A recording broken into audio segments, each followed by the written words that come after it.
Good afternoon, everybody. Hello? Er- Everybody hear me back there in the back? Good afternoon, everybody. I'm Dave Hardy, the Secretary of Revenue for, of course, the guy here to my left. And thank you for being here this afternoon. Anybody that knows me knows that I am very honored to have served as Secretary of Revenue for this gentleman to my left since November or January of 2017.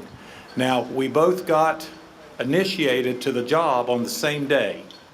On the same day, we were handed a financial report that said West Virginia, between January and June 30th of 2017, was $700 million in the red.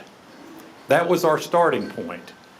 Now, as I stand here today, 5.5 years later, we just finished fiscal year 22, and I am so proud to say this. West Virginia set an all-time record with a $1.3 billion surplus for fiscal year 22.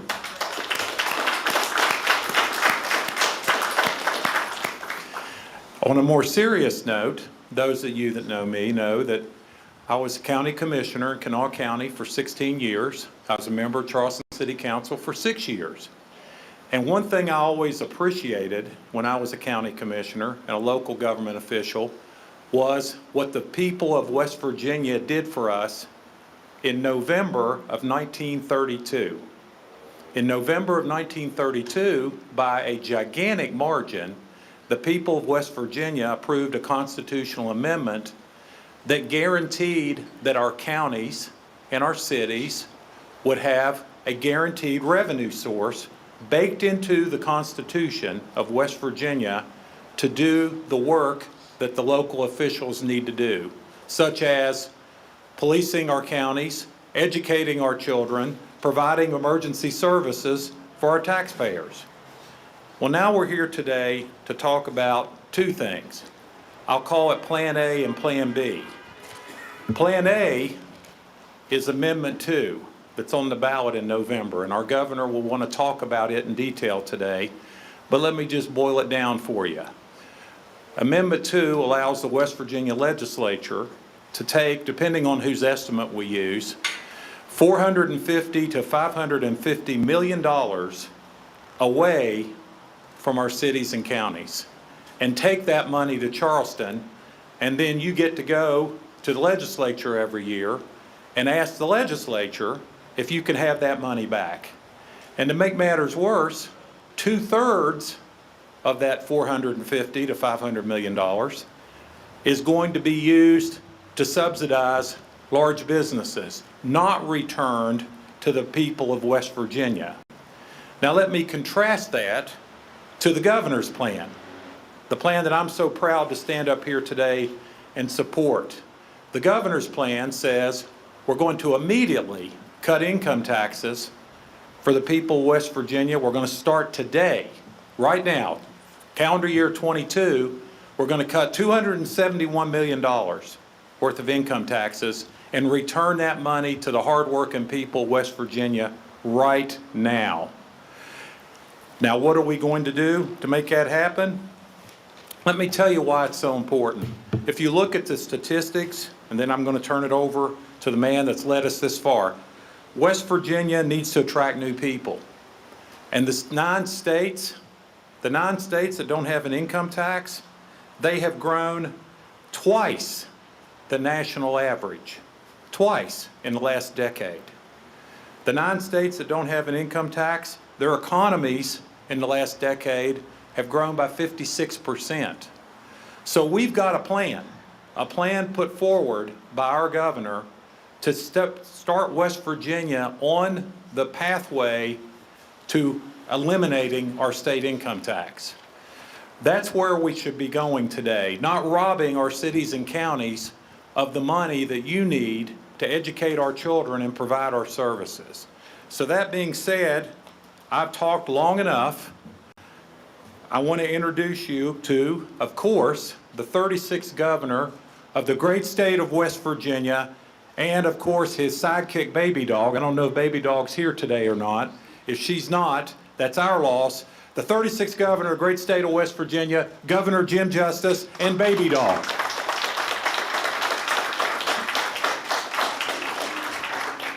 Well, Babydog's in the car, so I know everybody that's really disappointed right now will probably leave. But I'll get her in a minute, okay? And then if you want to come up and you want to say hi to Babydog, great. And I'm tickled to death for you to do that. You may wonder, well, why in the world am I here? And you've got to know unequivocally that there's a lot of great friends here, because I grew up right here. Kathy and I were married right over there. I was over there just as a little teeny kid going to church here years and years and years and years and years ago. Absolutely. I love Beckley. I love Southern West Virginia beyond good sense. I love all our great state beyond good sense. I can tell you that we all have tried and tried and tried. And basically, you know, the House, I know that Brandon Steele's with me, and I don't know of others, you know, but we tried. We really tried hard to get on a pathway. The House and myself stood rock solid together to get on a pathway to reduce our state income tax. And to do that, to be able to give an automatic kickback to the folks that were, all of us, but everybody that was really hurting with what was going on with gas prices and food prices and inflation eating you alive. And at the end of the day, that kind of fell on deaf ears, and it didn't go anywhere. And it didn't go anywhere because of no wrongdoing in any way with the House, but it didn't even go to a vote in the Senate. And they just decided that they don't want to do it. And the reason that they don't want to do it is really coming at us like a freight train on November the 8th. They don't want to do it because really what they've got going on is just this. On November the 8th, if we pass Amendment 2, we will not be able to stop this. We won't stop it at all. The machinery and inventory tax will be passed, and Secretary Hardy, while he's right, he's off just a little bit in his numbers. From the standpoint of the machinery and inventory tax, is going to probably be a total of about $550 million that's going to be base built right into our government every year. It's going to be an obligation that we basically have revenue coming in that we're not going to have, and it's going to cost, with no inflation, it's going to cost probably about $550 million. Now, in addition to that, we've coupled with it the ability to get rid of your personal income tax on your vehicles. And why is that there? It's there to get your vote. That's all there is to it. It's there to get your vote. At the end of the day, who's going to gain by the machinery and inventory tax? The argument has to be one thing.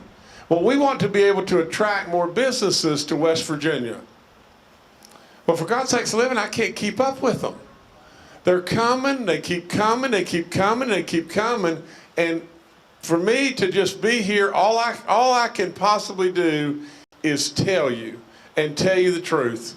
And at the end of the day, if you pass Amendment 2, you pass Amendment 2, great. You know, I really believe that many in the legislature that probably voted for this at the time that this resolution was going through there were doing so because they really felt like it was probably a decent idea at the time. But where we are now you have a better snapshot of the whole thing. The snapshot is, you know, what about the Nucors and the Green Power and the Pure Watercraft and Berkshire Hathaway and all these people that are coming? Well, they're not asking. They're not saying, we're not coming to West Virginia because we've got a machinery and inventory tax, and we're not coming there till you're rid of that. And now we realize even more so that just what happens if things don't do well? What happens if the surpluses go away? Well, what will happen to our counties? And what will happen to our schools? What will happen to our firemen and our policemen? What will happen? We'll have to turn back to them and make cuts. Now, we will. Like it or not like it, we will.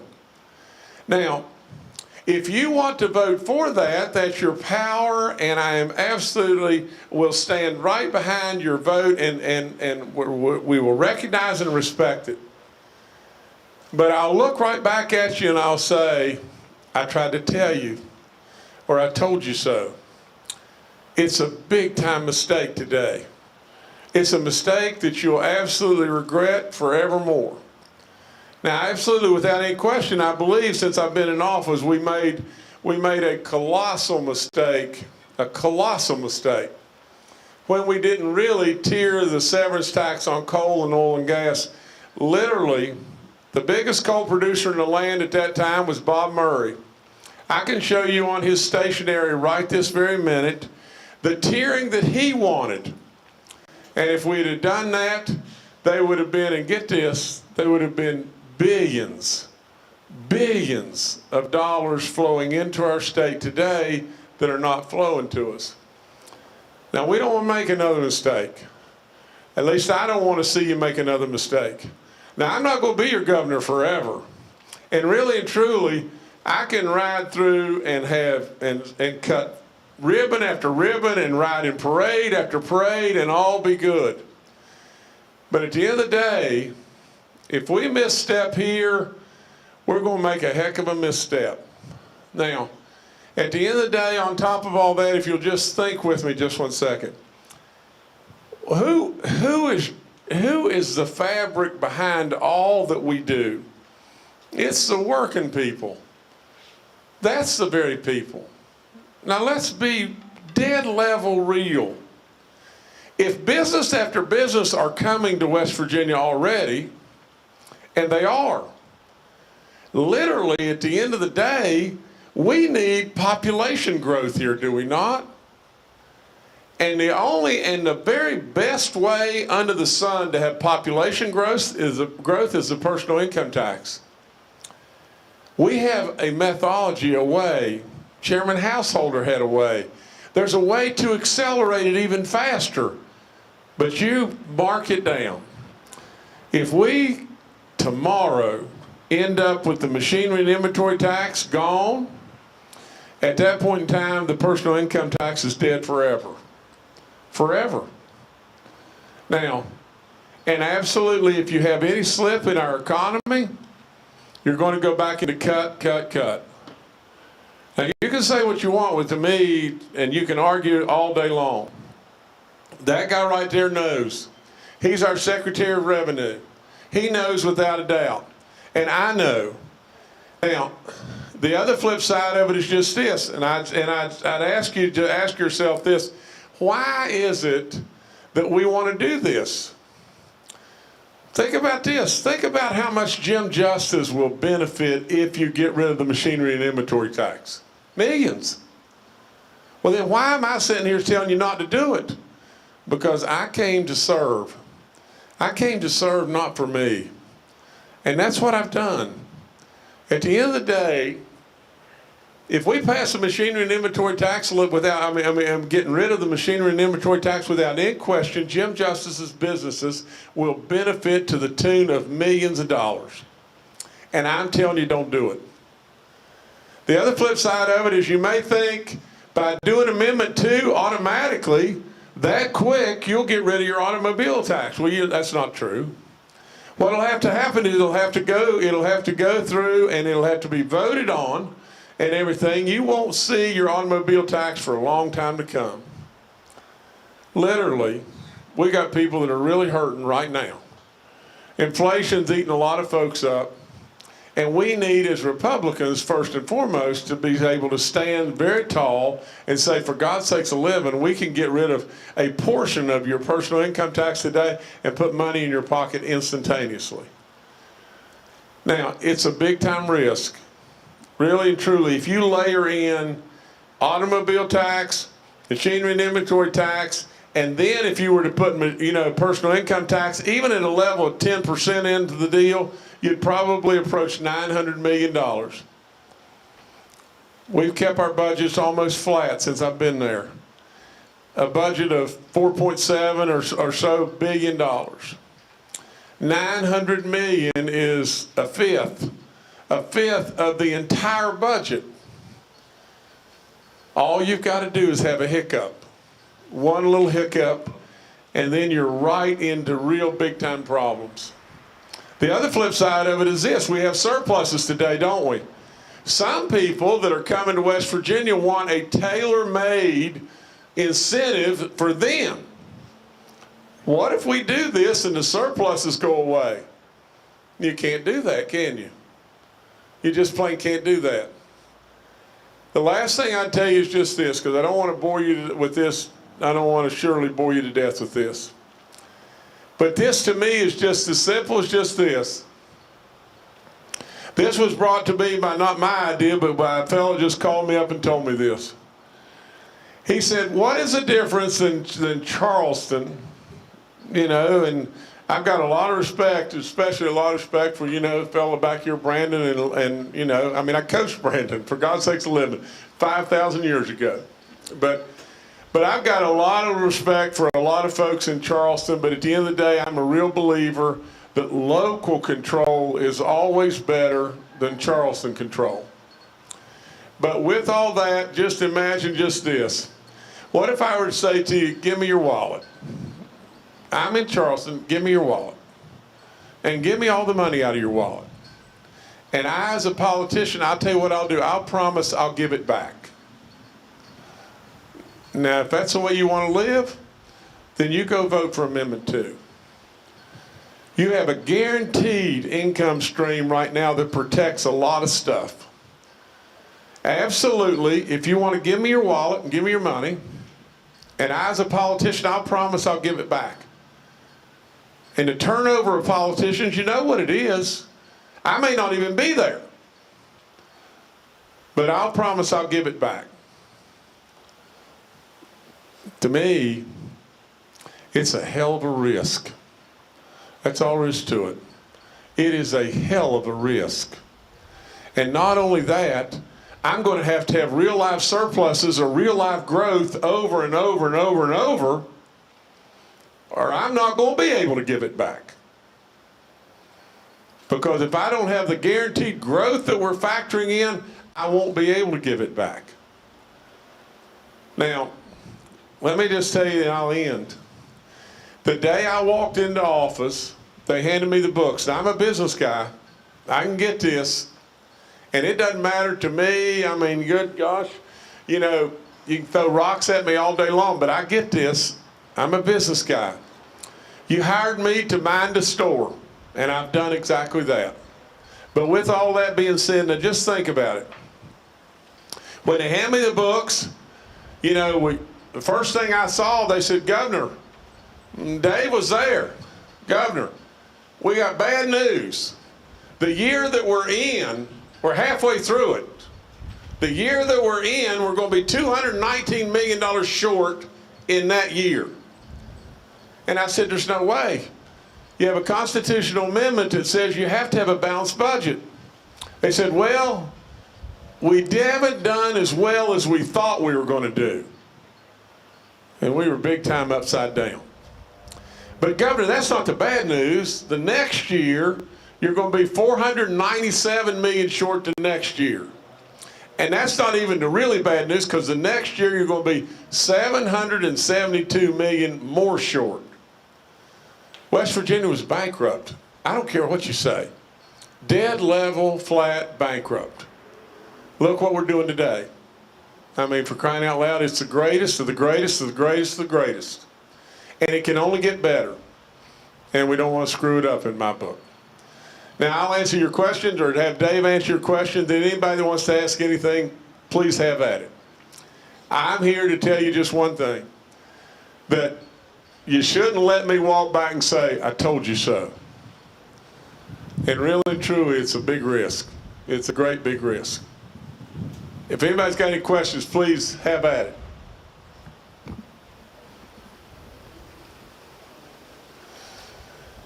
If you don't, I'm going to go get Babydog.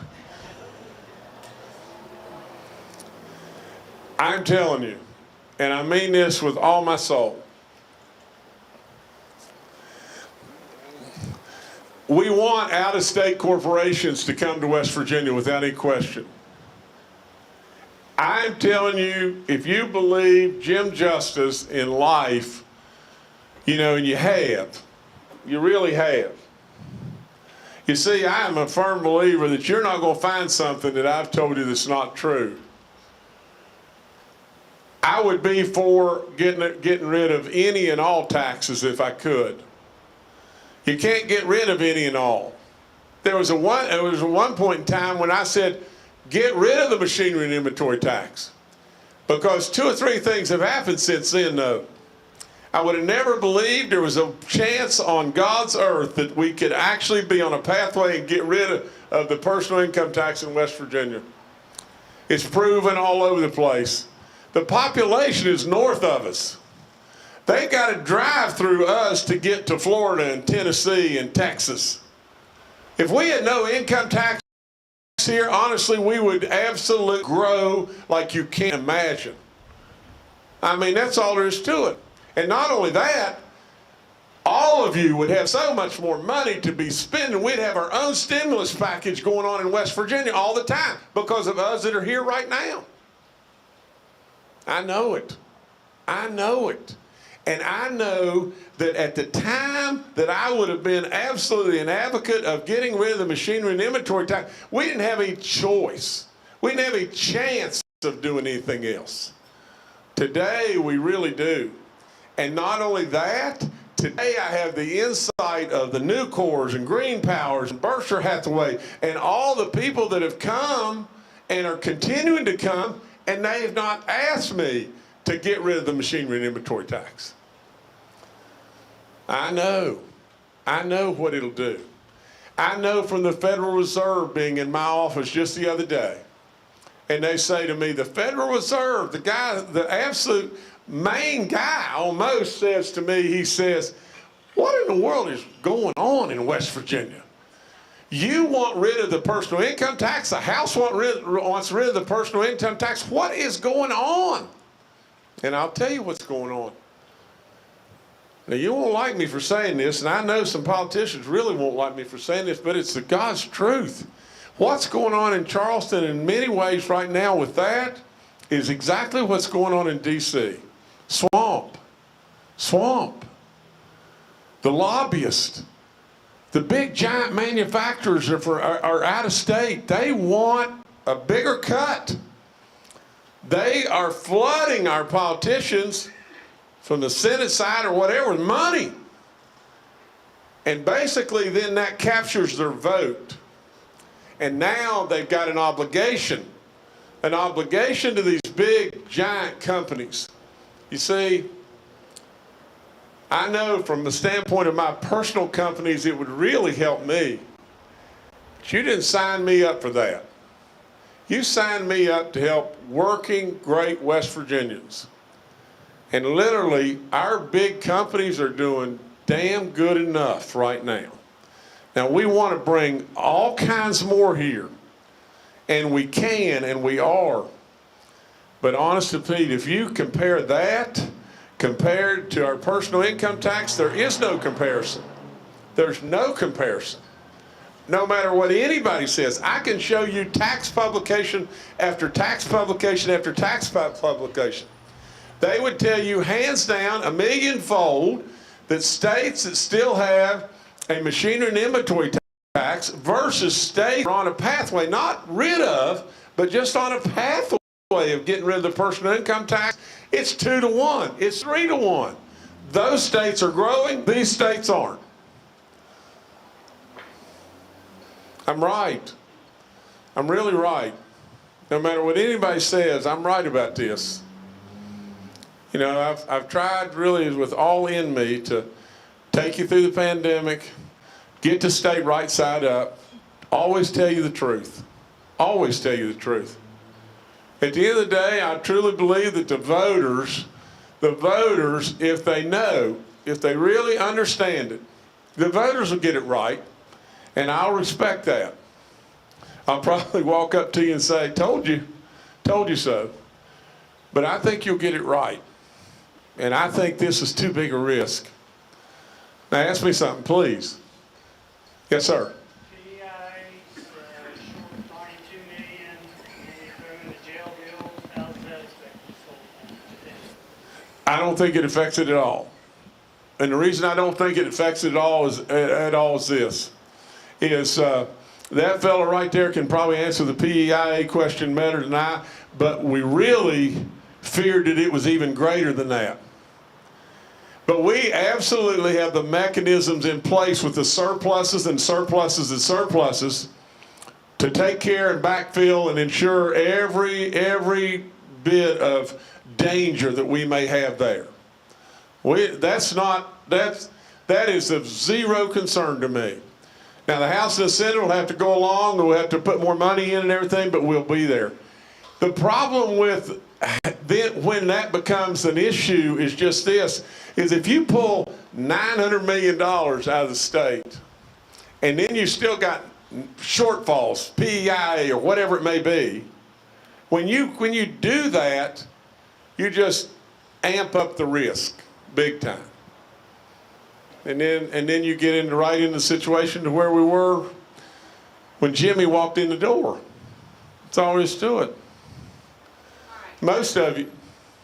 Yes, ma'am. You're the one guy that's out explaining. The problem is, I think a lot of our voters don't even know what it's about. No question. And you know what? Most of the time when you look at amendments, people are going, oh, yeah. Just cut and then we read it. But I don't know how we get the word out what devastation this amendment will have on schools and the state in general. Well, that's why I'm here, because you've got to be the disciples now. I'm going to keep going and going and going and going and going everywhere I can possibly go. I'm going to try to raise money. I'm going to try to do any and everything I can do to get the word out, just what you're just saying. There are people that believe that Amendment 2 is about guns, and therefore they're going to vote for it for sure. You know, and it would not surprise me that that's why we named it Amendment 2, so we could pass it. Yes, ma'am. Are you going to be making like radio ads, things like that? I'll do any and everything I could possibly do. I'll do anything I could possibly do. And don't get me wrong, I don't want a food fight with the Senate or anybody. But nobody will listen. Nobody will, now the House will, but nobody will really listen to exactly what we need to do. And at the end of the day, I don't have any choice in the matter other than just to come to the people. And I love the people, and I love you more than you'll ever know. And I believe you're everything. You're what's got us through the pandemic. You're everything. You know, I just hate to see us screw up everything we've done too. And we can. Yes, sir. Probably all the time. Is there anything that we can do to help people with poor backgrounds to get jobs? So they can't use that as an excuse that they can't get a job? Well, let me say this.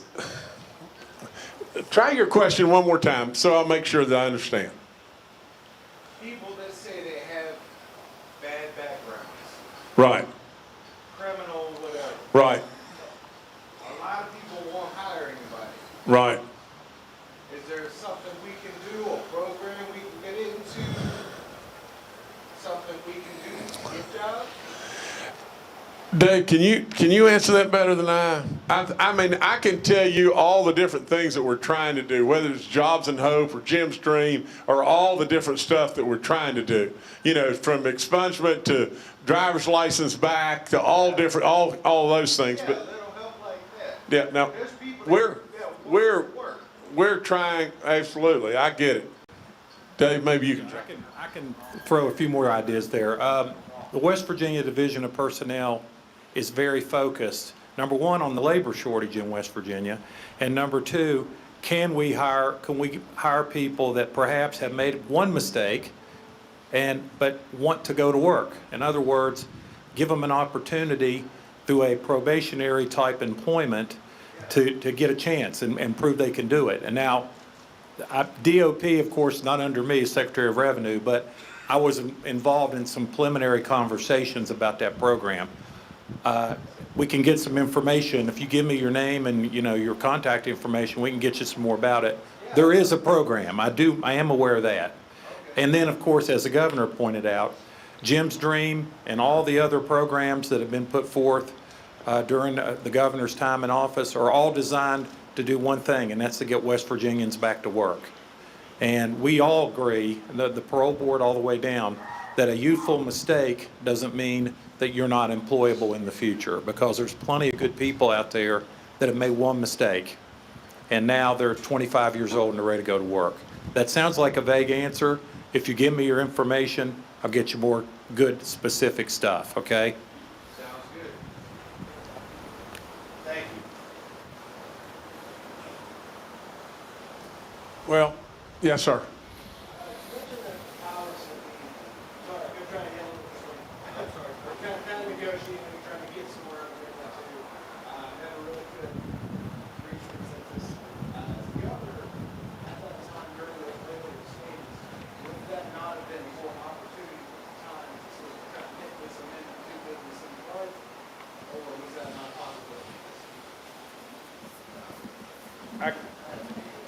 Dave, I'm trying, I can't hear where this is.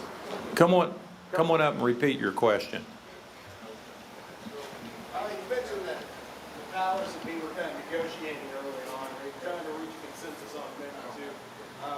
What those earlier stages, like during the negotiation, would not have been a more opportune time to try to nip this in the bud, or was that not possible?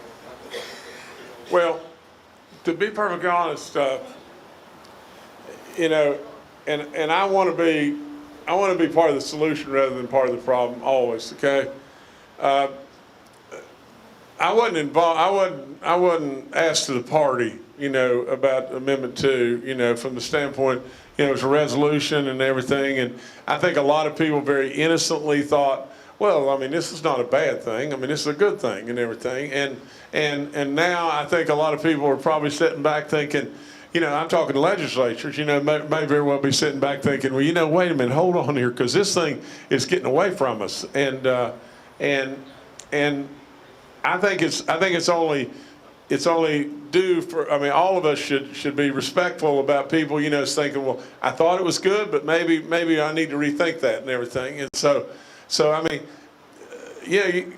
for the most part, you've got good people, all good people down there and everything. And I'm not going to throw anybody on the bus, in this whole process. But what's happened here with this whole thing is, irregardless of maybe what could have been done, we are where we are. And I'm a real believer that you're not going to get out of the hole until you know where you are in the hole. And we know right where we are in the hole right now. And we got to do something about it.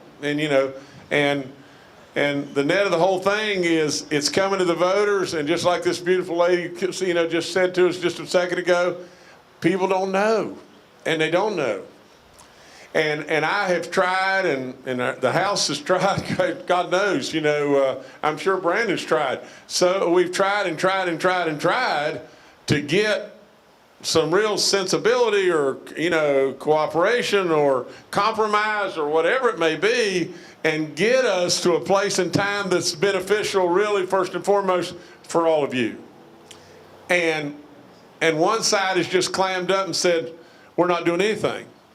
And the reason they're not doing anything is they're all kind of following the leader.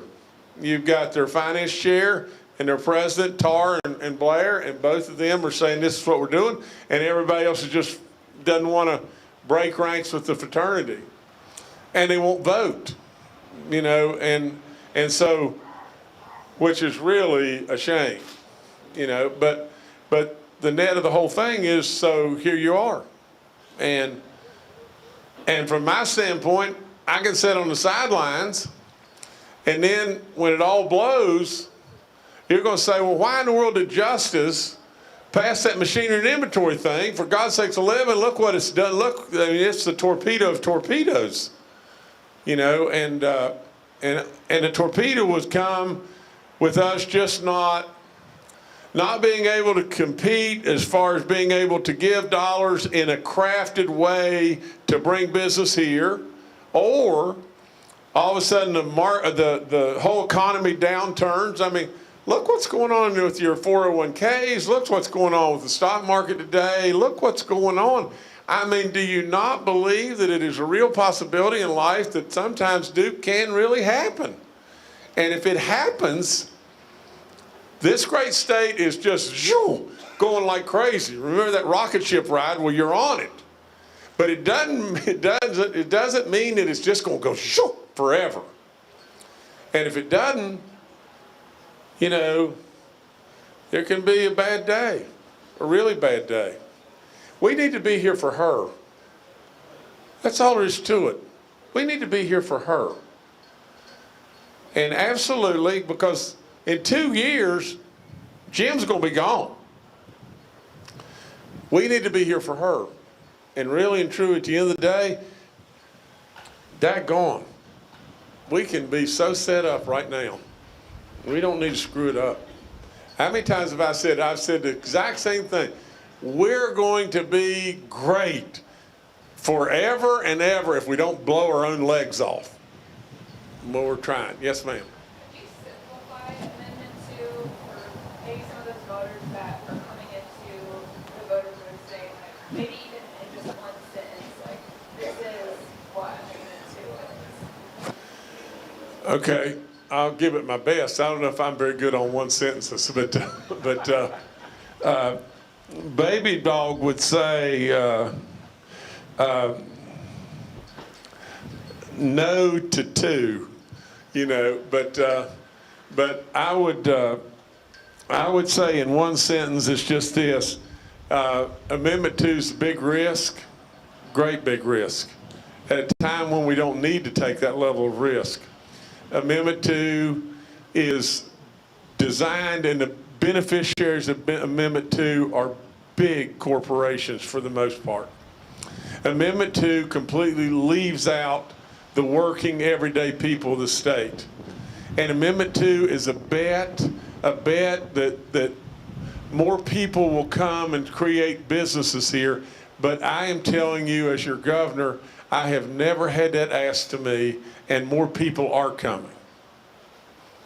That's not one sentence, but it's the best I can do. Are you going to talk about this at each briefing you do? Absolutely. Now I won't be talking about it like this at the COVID briefings that much, but I'll be somewhere every day talking about this. You need to talk about the COVID briefing. Well, I have some, but I mean, really, at the end of the day, we've read 7,350 plus names of people that have died. And those people and their families, I try to always honor them in every way. And so I don't want to be there in a political food fight with people that their families and their loved ones are really hurting. Yes, ma'am. Well, no, you're very kind. My schedule's your schedule, and I mean it. I mean, for crying out loud, listen, you've honored me beyond belief. And the thing that is really neat is I haven't ever wanted anything. Nothing. I drive myself. The state police loses me all the time. And when they lose me, they go crazy. Now, they go completely crazy, but I love it. They do. They lose me. They don't know where I'm at, and they really don't want to call and bother me. And so they just hump me and everything. And there's times when really, I honestly, I got to admit this, but Captain Pendleton is the captain of my detail, and when he's on with me, there's days when I have purposefully lost him And so, but they're great. They do great work. But it has been a real honor being your governor. And it has been a real honor trying to do it the way our forefathers did stuff. And you think about it. When those people decide they're going to create this incredible union that we are, many of them lost everything they had. Their farms, their businesses, they lost everything they had because they served. They served. I mean, that's what we're supposed to do. But this day and time, we don't do it enough. We don't do it anywhere close to enough. Governor, But thank you for coming today, too. Governor, can I add one more thing about the personal income tax? Because this is really important. One of the legacies of the pandemic, no question about it, is telework. Telework is the future. All the experts, all the tax policy folks say that. The governor understands that. Teleworkers will go where income taxes are low. It's real simple. There are 9 states that don't have an income tax. We have the highest income tax of the 5 states that surround us. We lower our income tax, we start to phase it out. All those young people that are teleworking, they want to come to West Virginia. They're looking for a reason to come, particularly in our border counties. So one of the takeaways in favor of this lowering the state income tax is the fact that a very large percentage of people will move, if they're teleworkers, to where there's no state income tax. And the studies and surveys clearly show that. I had to say that, Governor. Yeah, that's a great point. Great point. I hope everybody heard that, but I want you to hear this too. The neat thing about West Virginia is we can get rid of our state income tax. We are on a pathway that is so blooming good right now, we can get rid of it. All these other states that are around us can't do it. Now, they're lower than us now, but they can't do it. And we can do it. And the other thing I would tell you is just this, and then I'll be quiet, okay? You don't, I mean, maybe you do. I've thought it all along. You don't really, in my opinion, have any idea how good you are. Do you? I mean, look outside. Look at this place. Look at this place that abounds in those 4 seasons that are off the chart. And look at absolutely all the great natural resources we have, not only coal and oil and gas, but we got water and timber, all kinds of unbelievable stuff. Look how close we are to the population that we're talking about right here, that they got to come through us to get to somewhere else that doesn't have an income tax. And look at just the very thing that's a treasure beyond belief. Look how good you are. You're craftsmen and you're faith-based. You're good people, really good people. You're people where people want to come and live with you. But we need to be able to tell our story. That's all we need to do. Tell our story. Tell how good you really are. And they'll come. My good Lord of living. It's absolutely just as true as it can be. You got to let your voice be heard. Now, you can sit on your hands on this one, and it's a big time mistake. I'm going to give it every single thing I got.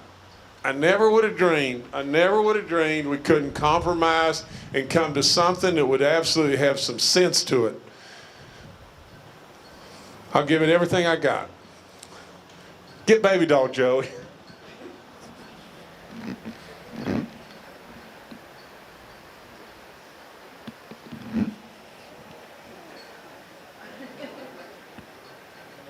Come on, baby.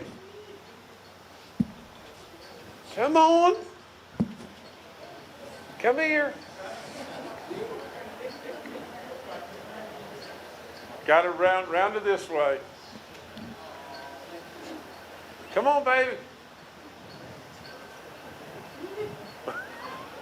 Come, I'm over here. Come over here. Come on, get in your chair. Get over here, you gotta work a little bit. Come on. Come on.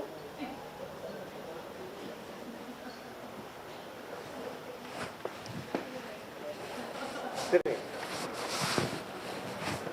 Now, let me tell you this. Now, like I said, y'all can come up here in a second and say hi to her. She just gonna, but let me tell you the neat thing about this little dog. And you've heard me say this 10 million times, but my son and daughter, you know, and Brandon's still back here, but my son played baseball with Brandon, and then Brandon sent me a picture not long ago of a White Sox team, you know, where I was the manager of the team.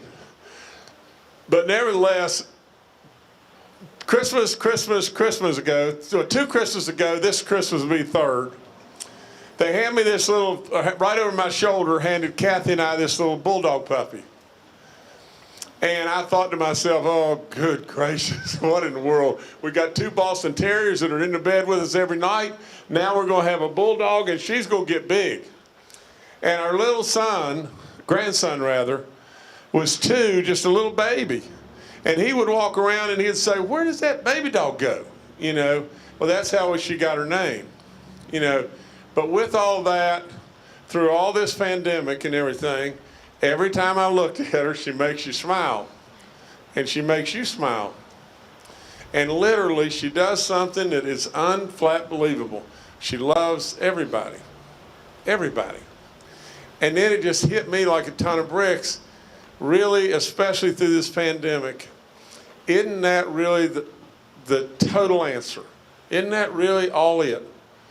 If we could all make others smile, and at the end of the day, if we could love everyone, it wouldn't matter rich, poor, black, white, Republican, Democrat, you know, young, old, wouldn't matter. Doesn't matter to her. It shouldn't matter to us either. And if we do that, it'd be a lot simpler, a whole lot simpler. So with all that, I can't thank her enough. And now, I'll be quiet, and after this is all said and done, she'll probably have a chicken nugget, and so probably will I. And we're on the same dietary program that I've said many times. So anyway, thank y'all so much for having me. Thank y'all.